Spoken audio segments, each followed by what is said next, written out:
Watson and Crick. And by the way, I don't know if any of you checked out the links that I think I put on the bottom of the sheet about Watson. He's sort of gotten into a fair bit of trouble in recent years. Maybe I didn't put them on. I did put them on yours, yeah. Because I was on a book tour about 10 years ago or so and made some really offensive, blatantly racist statements that he really didn't back off of. It was kind of disturbing. And so he kind of became a bit of a pariah in the scientific world now. He was the president of Cold Spring Harbor, which is a very prestigious research institution in New York. And he lost the presidency of that and has kind of gone on to, yeah, he's kind of an outcast scientifically now. Crick, Francis Crick, after he worked on the structure of DNA, he was also really involved in the figuring out how you actually go from the DNA information to the protein. So he is really instrumental in understanding how you decode the information in the DNA. And then after that, since he'd already solved two of the biggest puzzles of 20th century science, he figured he'd tackle the next one, which was the nature of consciousness. And he also figured that one out. Just kidding. He didn't. But that was his last project. He was down somewhere in Southern California, I think at maybe the Salk Institute or something, working on the nature of consciousness. But he died before he was able to solve consciousness. Gives you a little bit of insight into sort of the hubris of some of these scientists, I think. Like, well, I figured out DNA, what's next? Consciousness. I'll solve that. So one of the things that they noted when they looked at the structure of DNA, and I think when you look at the structure of DNA, you also note, is that there's kind of a beautiful symmetry of the information encoded on the two strands in the double helix. And what I mean by that is, if this is your double helix here, and we're going to do a whole lab on this today, so you'll get lots of experience with DNA. If you zoom in on like one little section of the DNA, what you'll see is that there are these backbones that run down either side that are alternating sugars and phosphates. Illustrated here, if you can see, yellow is the phosphate and blue is the sugar. And so there's sugar, phosphate, running all the way down the line. And then connected to each of the sugar is one of these letters, one of these nitrogenous bases. So it would be like coming off of here might be an A, here below it might be a C, a T, and a G.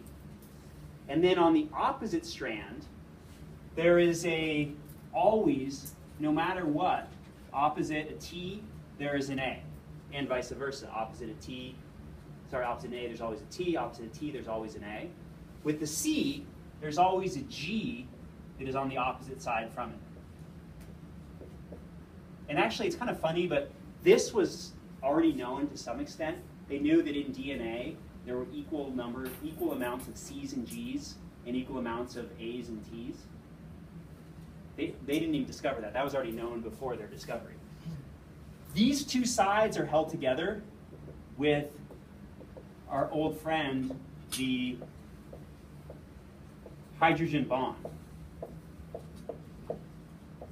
So these are just hydrogen bonds between those complementary letters of DNA.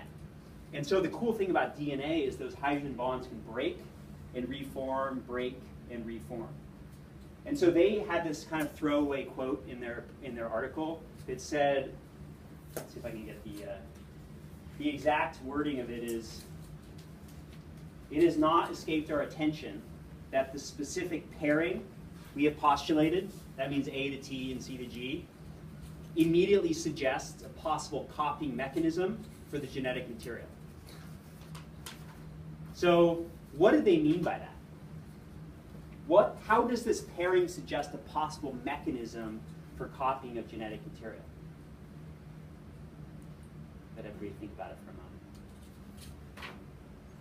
If opposite, hold on a second, let's let everybody think for a moment. If opposite an A, there's always a T. If opposite is C, there's always a G. How could we then copy this information? Anybody else? You guys have already answered a lot of questions.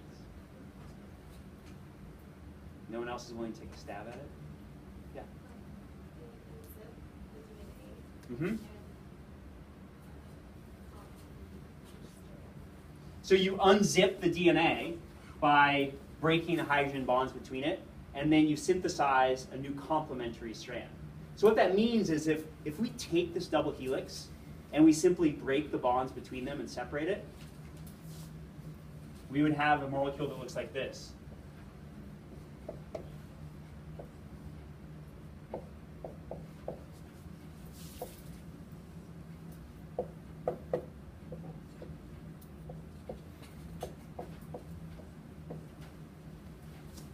Those are the two halves of the double helix.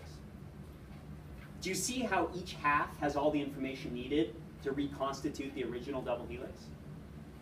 So if you wanted to synthesize a new copy or a new strand, you'd come in and say, well, what letter hydrogen bonds to A? T. What letter hydrogen bonds to C? G. G, A, and G. And so our new strand is now synthesized, which beautifully has all the exact same letters as the original double helix.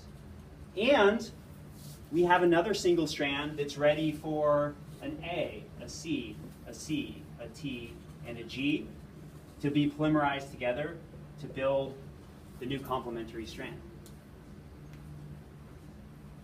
So that was what they meant by the specific pairing we had postulated suggests a mechanism for copying.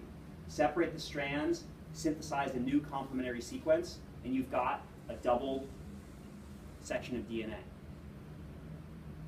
Now, the last thing that, and I just want to introduce this, and then we're going to take a break, and then we'll do the lab for today. But what they didn't know at the time was whether the DNA copying proceeded in a, what they came to call a conservative fashion, which means you take your double helix, you separate the two strands. Creepy.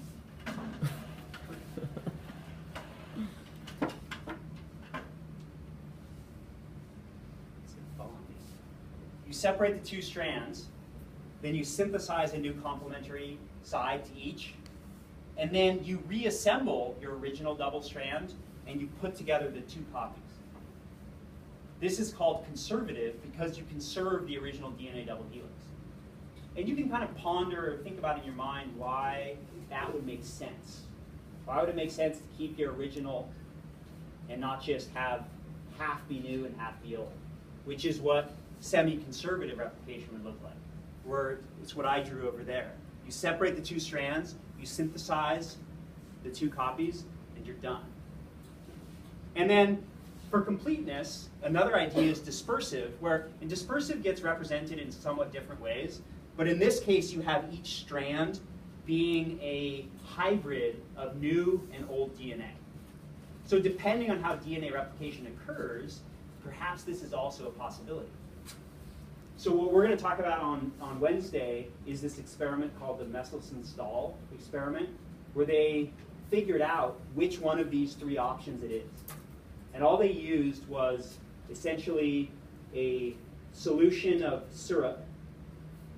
It wasn't exactly syrup, it was like a salt gradient, a washing machine, something that can spin things really, really fast, and different isotopes of nitrogen.